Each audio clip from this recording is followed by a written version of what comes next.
On day 6, I'll look around Riverwalk and then we'll take the Mission Trail. This is the route that I will be taking.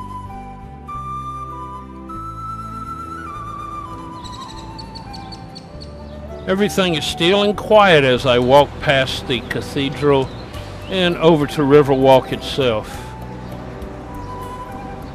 The night lights are reflecting in the water, and it's a beautiful scene. This is one of the 2 floodgates to keep San Antonio River from flooding Riverwalk.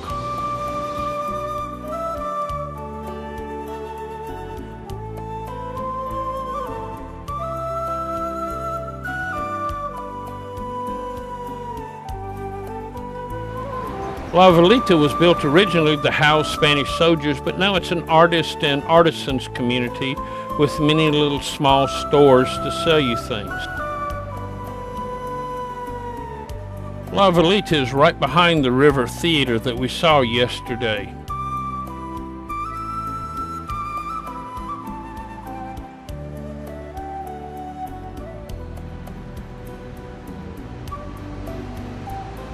Here's another view of Marriage Island, where the first Mass was said on St. Anthony's feast day, and later where San Antonio was started.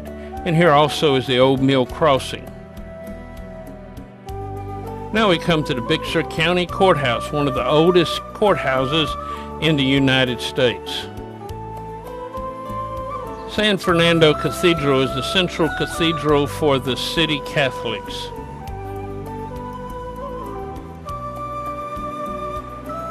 Inside is a casket with the remains of Travis, Bowie, and Crockett to remind us of the Alamo, which we'll be seeing later.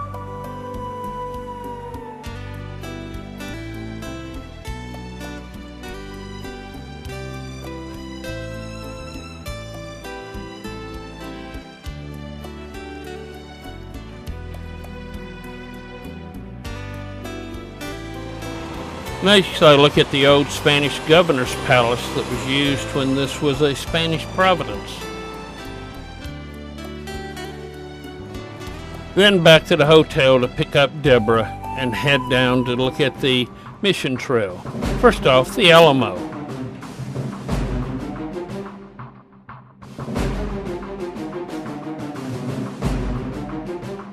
As they were preparing for battle, Mission San Antonio de Valero looked like this in 1836.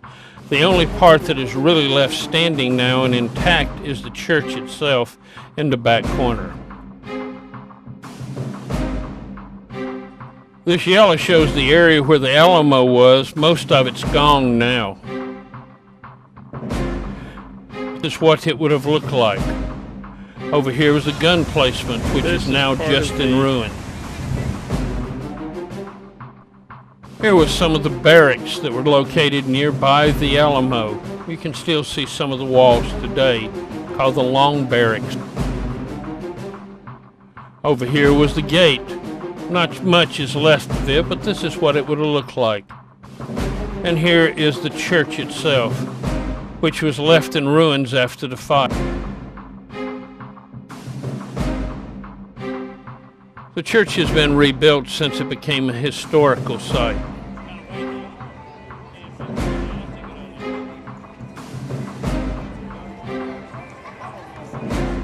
The church was built in the form of a cross with 2 rooms up front that were used for storage, and 1 room in the back that was used where the women gathered during the battle.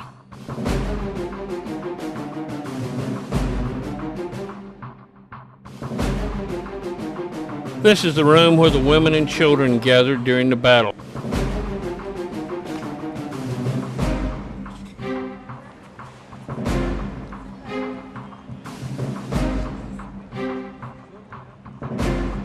We've now entered an area that would have been outside the walls, but it's a beautiful garden today.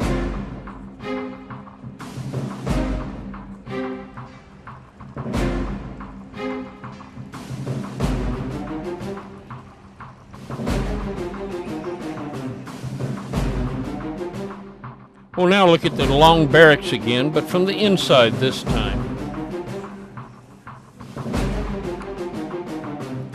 This is a sample of how they lived. Before the famous fight, this was a Spanish fort that had to be taken so that they could protect it. The Battle for the Alamo is famous as it allowed the Texans to marshal their forces, and it's been depicted in many different ways on the screen and in artwork.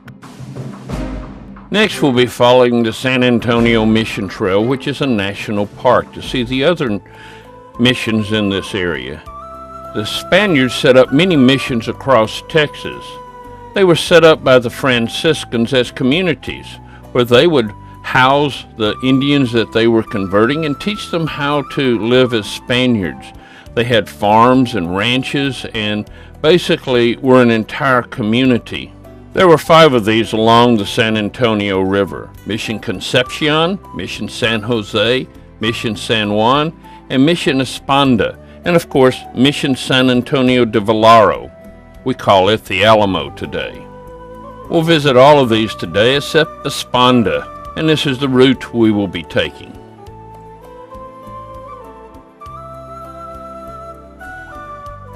First up is Mission Concepcion. It, like the Alamo, only has a church left, but unlike the Alamo, it's still an active church today with services.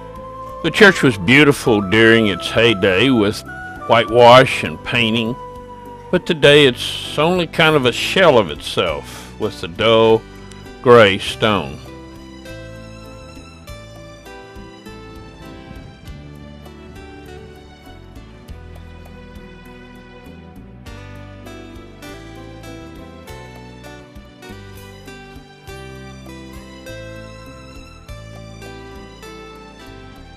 Next up is Mission San Jose.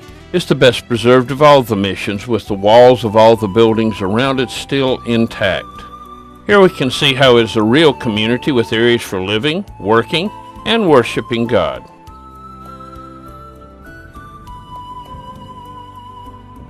We'll be looking at the church and the area around it first. The convento was the area around the church where the Franciscans lived. It's mainly in ruins now. The front of the church was very beautiful, with designs painted on the plaster. You can still see remnants of it today. The Spanish missions were ways to spread the word of God to all the people in this area. It is interesting that the thing in all the missions that still survives is the church, even at the Alamo. Well, have a good day exploring tomorrow.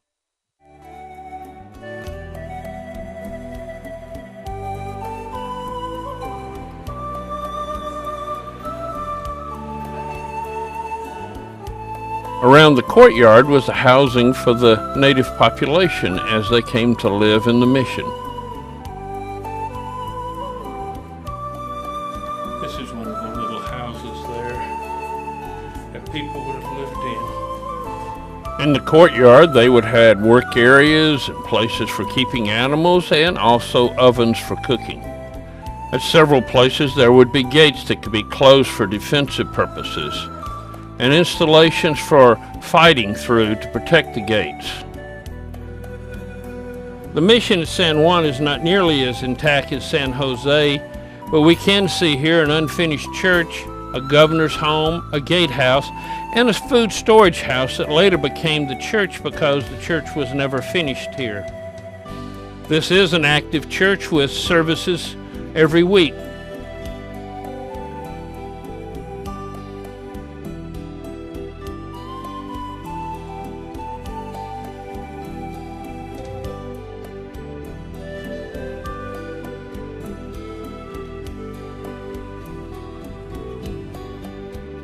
The gate area would have not only been just for protection, it would have also been a customs place where they would examine people coming in and out.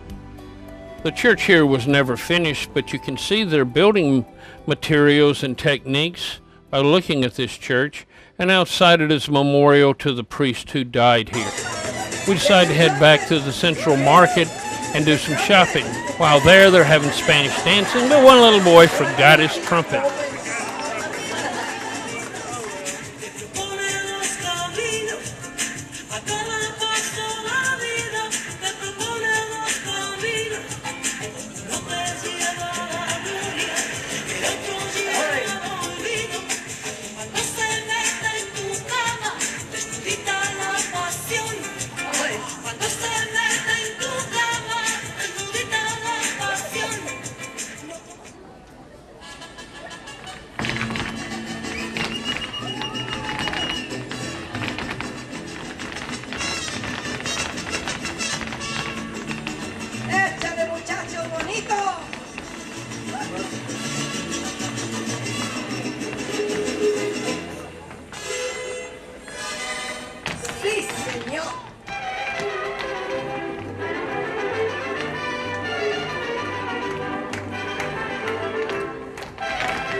These endings seem to be coming very fast. That's the end of day 6.